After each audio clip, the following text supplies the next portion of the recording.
Nakapamana tayo ngayon.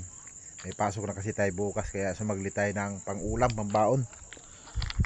Nguli natin, oh. Tamlay, laki. 2 piraso. Isang baki. 3 pirasong kulita.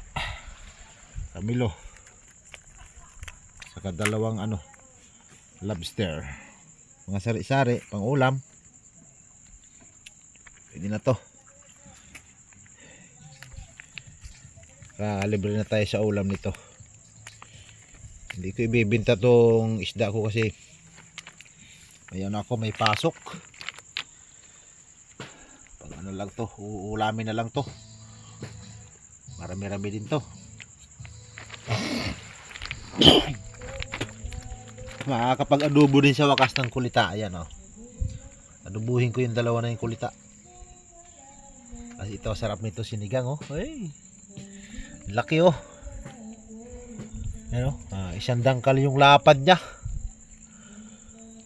Na 2 kilos na siguro yan.